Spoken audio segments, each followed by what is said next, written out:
The point I'm making is that this is a needless distraction. And so some of us urging colleagues that we have to quickly close run, deal with this matter expeditiously, and move on to the national issue. That's been most unwelcome, and it's not, kept us focused on the things that matter to Ghanaians. Because I've received lots of messages that, you guys, when we need you to speak for us, we need you to address this matter, we need you to, take on, this particular sector. You're turning the guns on yourselves. So that's why I have refused sign up to any of the petitions. I think that some of us should try and position ourselves as peacemakers. Wase wo mumu bi wo hono mu a wo mo hwe so wo beboa ma asumdua ye adwuma na nya de Ghana fo hwe ni mu freedom kuma ni mu nie wo hwe ni mu se ene ma papa beboa Ghana na don kuma ne mu ankonkode ne na ye nsanka de emmoa ye no wo mu nkuntia ena sabre ye nkombe se adwuma so no wo no mu atware wo ho adan a ensachira ye si hwan na de ensachira no so ba ye a eno so akoye bibio hono ma asam ne ka no aye kokoa na ntachwe no bo ani mu anya ye bo akire nya yie enti wo hwe se bre kwa ani mu no wone mpanimfo wandi se manyoko mekire Council of Elders abakwa akochie me hono wo betire nsem ama ato obi atiri mu ewo botaye nam so ma sansa kire no koso na aboa so makomu ye ne nkabo mapa aboa mo no mase agina wo mo na so brane akonkode na ye adwuma de aboa NDC amanyoko Samuel okuje tabla kwa North Tomra Sebedwani ukomra Sebedwa Afia gina tuko atwa ma no nsem so we ranking member da subia ekotie ni ayewra kroya wasan akasa na de tosumienu de National Cathedral Ghana ban wo hye otwere ampokwa Nyankopon bo wo mfisia pinu ne dunsia se wo boaro modi nkunyuma bato mu a kwan bia aso no obesi di amano a na Ghana fo dodo no asisi se ni botom sika na wode ekwakosie na wakaye no wode nano ne do nwere ebia ngono ti de Ghana fo hu ya ne safe de ekomo odi ye nyina echi National Cathedral Ghana fo sika ekwakowuram aka ho bi ama Ghana fo dodo no a eboafu na dwumadie no senya ye nyina anim no abra wo fras ye pe asofo bi a wode share wo monsa no ebinom agyae dwumadie no eto ho obi Bishop Duncan Williams na afi Reverend Eastwood anaba wo mu agyae dwumadie no to ho a na nipa bi ente ase ti na nsan ya Ghana fo esu sika edi wram ho no a enam na sabedwani ba bonten de betudwa se sika bi osusu se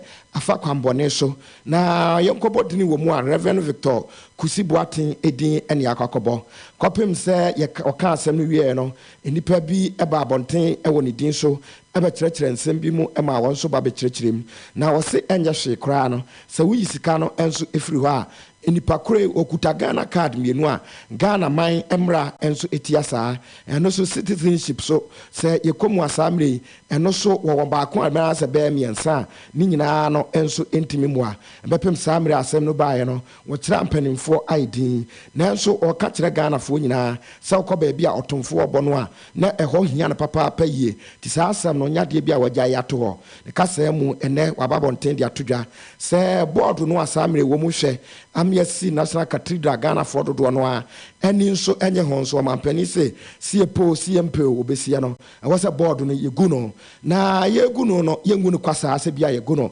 obia enko no ba bi wose yenhwehwemu kase pa efuo musika sem enso emu se ne betimi aboa amasemi a yade ebeto Reverend Victor Kusibuatin so no enokore wo mu betimi ababonten ama Ghana fo na enso etimi ehunu bie samo akujeto abrakwa say enenede wakasafa sansemi enso ehun. This board of trustees really, let me be honest with you, that in an ideal situation, the board should be dissolved. We should be having full-scale probe. There should be a forensic audit in the activities of the National Cathedral. What they requested fully was not heeded to. They wanted a suspension, outright suspension. That was not heeded to. The board is trying to find a middle ground. There can be no middle ground really. And then the really scandalous matter relating to Reverend Victor Kusibuatin. And now, to be honest with you, I don't even know what really is his name. Is he Reverend Victor Kusibuatin, as he was appointed, as the website of the National Cathedral shows, as the incorporation documents, copies of which I have here, when they were all asked to bring in their IDs so that the National Cathedral of Ghana is incorporated on the 18th of July, 2019. He submitted an ID an expired driving license. I don't know why it was used. However, he says, he's Reverend Victor Kasiebo. Samuel Kudwato Abrakwa Nyamini Papa ena samni de wodada no ho nidin ene krata ahodo mudia na Ghana ye wo bi kapa wo bitie e wo memu a ye sori ane ani abrese kwan bia so ye ko heaven no Adofo ye free heaven akwanto iso a na ye ka msemugusu tie anwumre no nsia Kasiebo wo Agyenkwa 101.9 kasafidie so eye Facebook ni Agyenkwa FM Twumasi 101.9 kasafidie na wo ko ho wi a wako YouTube no so eno so ye Agyenkwa FM live baby ekoduro baby awutie na wo de wadwenche na ba ye beje brani akenkai dia mawo na ye gusui na no eye na wotwe etwa mu ni ante asende Ekrobia ni dini ene ateka gome ana sabra di suafo be senwotwe wonu matwa Volta River na di asua dia enti aye wonu madedada na we na subonto a wodi twa ensuo no kokosua de no na no fofia nto ata mo adware abamu nti watitimu nka bi nhye mu sisiribu atabribom die hu ya ne se subonto no amuni ama mofra no wanyi wom okra dadan woru mu nyina tinana mo siedo anokwa anya fa anya kono Ghana ni biada so atena se ye nhwe ha ma asemsi ansa na mpadifo akeka wom ho sa asem wasi ye nti nwomasuo soafo Dr. ya wosei adutwum eso woni aban na akeka wo ho ama mprempre ye adwadie nhyehyɛ ne ntoto ye a womode kono die broni fra ne emergency no wono mo de ahyem ne nyina no so okwatintim sukuu dan awo eye atega gome ho na de suafo etwa kwan firi honom ko sukuu miamia no wonom atimi agyaye ko sukuu wo hwa ne sentine sa na anu subonto akobunti ama enipa nwotwe ati na nanom nsia na Ghana voice Ghana mpanivo mo atamsi ana emoda ho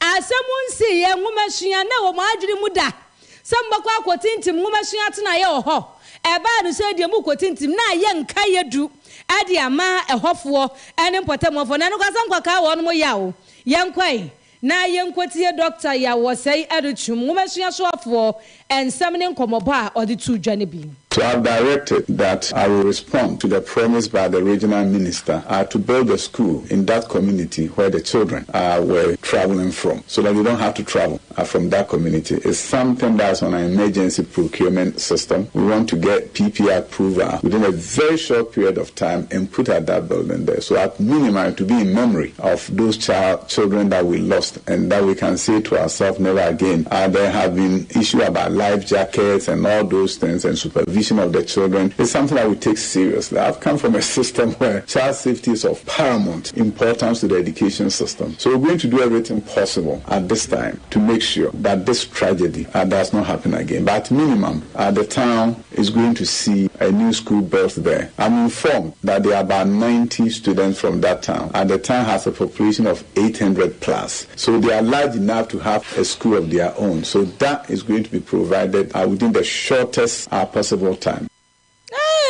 Mono obi wu ye de possible time and many mu ya mo kwa akoye community e fa nipa ebe se ahan wotwe 800 adesuafo aduokono kwale ya twa kwanya na no sisiru brom ataburubom ene kofa awrahusem yi ede baaye empanimfo se wo mo mabusua ya akọ Edu Watch Africa force se wo mo mabusua ya akọ na de asie no na Ghana Education Service nhwe so a enam so ma so afo hwe nwomasuya nsam so Dr. ya wose yadutwum so animanimu yi omukoye bi ho ama mofra no akomu suku ebi kura so ne yesi baabi a ehun nsafo ada ne daawira enu sususi wa mofra twabo frequency ne be senan ansa no makosua de on se be twaba mentwe de se mofra ne bi akopira no mani abo mo so Ghana mpanifo eni bi ada so nko a yate wom so mekwa akoye awrade ni manim na mo nkoye emfa ma wo mo ye to aso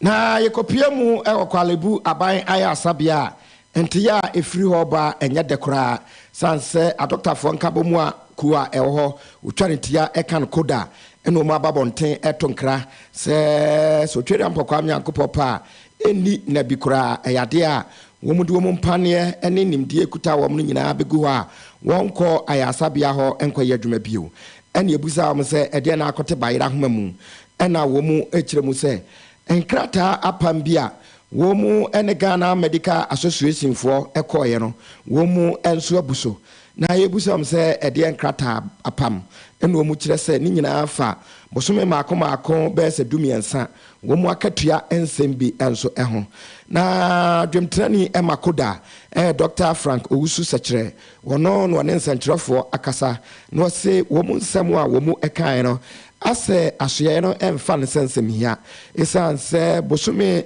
ane twato Afia etwa mu no ne da ne toso edumiensa ene wotena ase ekenka krata ya no mkeka ahonsa no eba betodwa se anya hwe kura no ebi abosome bia no wo musika wo muka ho asemu oha mu nchichemu be se aduonunum wo se yedema wo bosome bia nanso prepre ya ye kasai wo mu ntehwe emfa ho enu nti wo mu se sampanifo a wo mu no mu eyadwuma no nyade bia wo mu bu wo mu asemu a wo mu kan no ti de babu nyina se wo betenta sukoko enso e de akire wo mo na no eno akire e de atodwa se enanu ya bronya bosumi edika ne da toso aduonum yensa ene wo mu de krata eba abonten na wo mu ekyerkyere wo mu ensem enso emu so bepem samre ya ye kasai nyade bia wo mu atehwe enso e ho ti de wo mu kanyina anse efiri nada ekopem bosumi mienu a ye bewura mu ne da toso enum ba bia ne ma begina ene begina de a ene no obi ne komantwi ebuase akon we ne a wo mu de omti ade akyerema wa kyerkyere ne eduru so abiom beye kopem se empenfo beti wo mu anu disem na ya wo mu hwehwe no wo mu nsa etimiaka Dr. Frank Owusu Sechere say en wo to a wo mu nsem enso eso early 2002 the Ministry of Health together with the Ministry of Employment as well as the National Labour Commission went into an agreement Ghana Medical Association for the conditions of service for public doctors, and during that period it was to take retrospective effect. So even though it was 2022, it was supposed to be from 2020 and 2021. And so they needed to come out with modality for the arrest scheme. And because facilities were going to pay, there was a need for all the heads of the various facilities to be in attendance and to give them the timeline that would be favorable to them. Everybody was given the opportunity to go and look at their books, the inflows, outflows, and then they came back and said, okay, December 2022, we will pay the 2020 and 2021 area. And then for 2022 areas, it will be paid in June 2023, and subsequently to be paid at the end of the year. The 13-month salary basically is just your basic pay, your total pay, your base pay, which will be paid to you at the end of the month. Dr. Owusu Sechere dwemtrani ema Kwalebu Doctors Association koda ena samre de wo mu atuate a wabom trimpo so obete no wode ho nsem ato mamu no nyina ni ade hye ma nyina so akofa ho nsem bi de abesomo he wants what's the wedding is it? Oh, you butu ankasa. Messi, Lufat na wajima where you? Hey, malaria drew Lufat. To my wedding where you hospital. Sister, where I imagine there, few hours to my wedding. No Monsieur Semu whom I yeshepe. Linketa was a mikunia. My husband is sick. Hey, Jamo Tonodo. Nabas no yen. What's the water tested positive for malaria? No, never one for ambulance no one. Up ambulance. It's not a bicycle foam. Hey, no, nothing from Kakabo. No, kick. Many wedding gonna me make up Nina. Sometimes that's right. Nearest pharmacy. So one meji Lufat. That's pharmaceuticals for malaria do now. Inyo. No ye now. One chair. Mukuno china nenadi. A branch pa.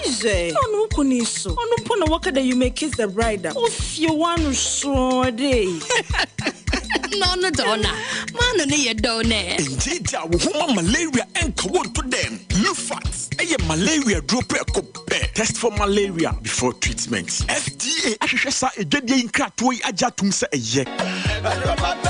Anokwa maji Hamedi. Me pa chinyigifo na namaji Hamedi sa no. Doctor Amagashi na me kamfo de amount. Ya de eya etunya de ote Hamaka sa no de Hamaka ye adwuma. Enu ne betu ya de Kwachinchin wate na bomochichie frinsuase beka chose odenchama wu a yenyi na tinye maso hwe hunagye atum se Dr. Malgashi wate ha makasa eye stroke nyedwe yade na fo miensa pe ode betu ase asthma eno so simanum ho otu ase eyem kro ulcer wade na fo miensa atinye ntine ekuma bonso nkro nso ye hwia hwe Dr. se ene ntwantia wate ha medi ode trokunkum bible mu nsem kronkronkron ene betu spiritual marriage na se mu nsem a etena wo so obi ne wo da yatu waduro adie bi ye fa honhom no kwahwehwe Dr. Magashi ya tira kwan no besa dia maun sanom na anu ya mani krotwe se me hwene santamu medie bi ho adanse drugs ana nipa na to mu ntentan oja ya enyai fa wani tira Dr. Magashi ho na kwakwape yaresa efama no gold ho sansam gold honhom etacha ya na so pa emfa nkwachinchin baabi a miemfa so kwana no wachinchina fa wo haw ni nyina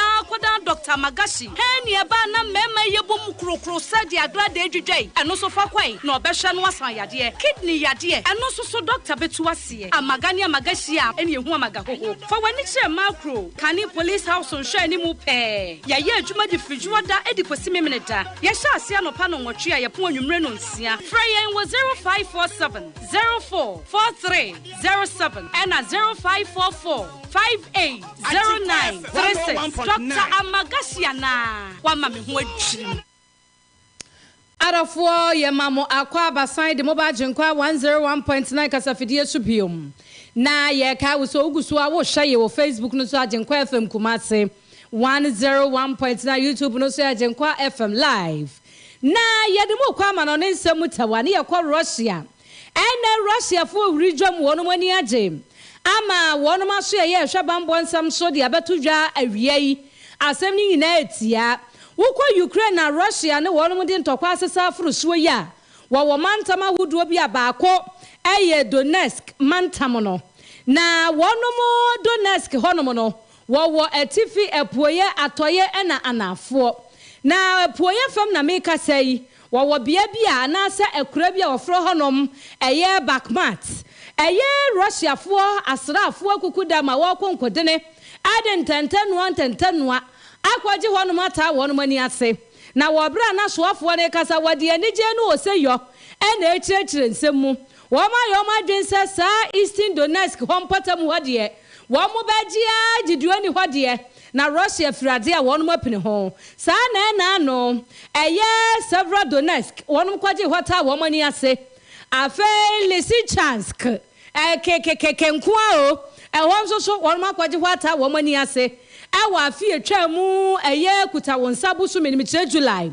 na wonu che se so makwaje Bakhmut he wo mo baji aji baji wo mo nsem na mantam no pani a woda no eye Pavlo wakasa dia to se asemu esi ye nam so am on makwaje Bakhmut won nya no nko enipa bi afa ho apra ama che se akwaya asefemsem na sa kasa ni cheche mu nyina so ba wo bra eye Russia Wagner group wa wonom sa mercenaries wonom ayasrafo bia so wonom abodam omuna na anu ombegu ye ne se Togo sa Africa so hia so a eno mampani anu koyi ni ka okwaka asem omani bere no so bere no ebia eno omchase womo sa group no Wagner group mercenaries no womo bejia konkodene ama Russia ma entokwa ba through Ukraine na womugu so womo kasa no omchase wono majejeji ya na do makwaji eyo mahuwahu aye wo mo ani gie soronko se bibi atise ye akwaso enti animanimu ya asrafo no bakwaso de ntentanwa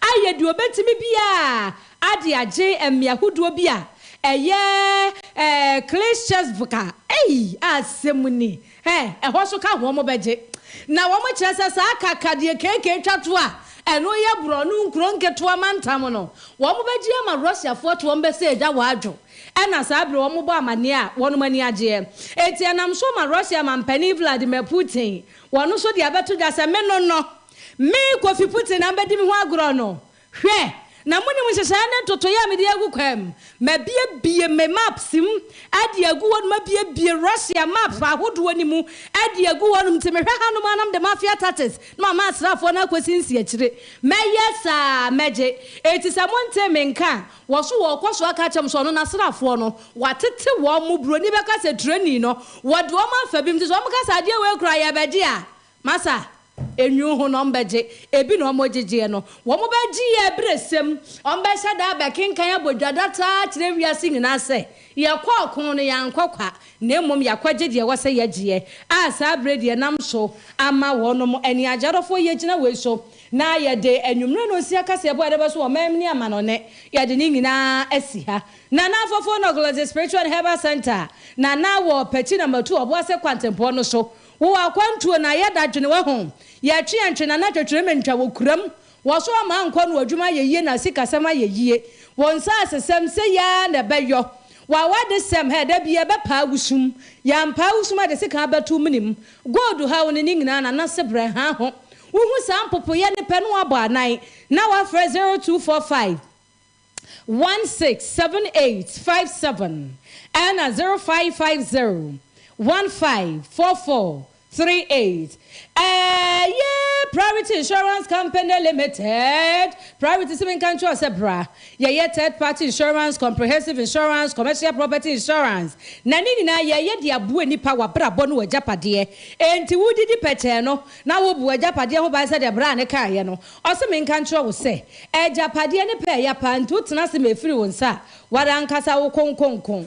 Brian ne wonom ne wo fidua mu ha. 0244 562334 and 0566 633426 obejo so lofa tablet ne suspension malaria do tatashimo street obingo pharmaceuticals osikoke okane mron caston share ni mum 0541 268721 Skin City Laboratorium, ye wo Daily Greens Bronze Natural Restore. Ye two nan so obayase wo Kumase as Okwarema Affordable House and share ni mu pay. For 0248 936297. Dr. Samuel Magashi sia magania magashi ni hu amaga ho. Dr. Nyamia di hu afo fie pa.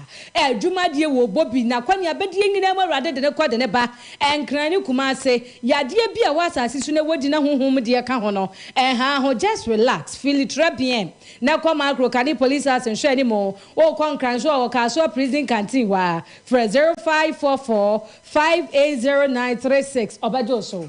Amanfo adwenkyerɛ teacher constitution wo yamwase odiaba jambole baba wo yamwase krono a wo so odiaba saa na Filipo ewatometim odiaba afi adedua ewanwe futu wo so odiaba saa na brief lion ewo yamwase ono so ne de aba ye ko Facebook no so DJ Opaidi mo Felix Difri Kumase so ame en wo say NDC abade wo mo pa no so mo san ba no mbese ne ma papa NPP aban ayato ho enu nti NDC enso daida so obeto aba edi amano chemo de no kwaku apia ochia ne chia mampani abedi achire Stephen Buache se mema mwadwo anwumre yi me de freni banadi aba o se Ghana fo a ewo Ghana mamu dodo na wo muguso hwe ani mu se miracle to se beba na waba baby bi dia Ghana master planner junior de frequent tampo o se ekwa befa so a Ghana betimi atumpon ene se ebeto aba dia ma Dr. Alhaji Mahmoud ba wo mia no wato anwuma pa mampani na adodan kwa akufo ado aye no so enchia kese wo de mani no hotel koloklote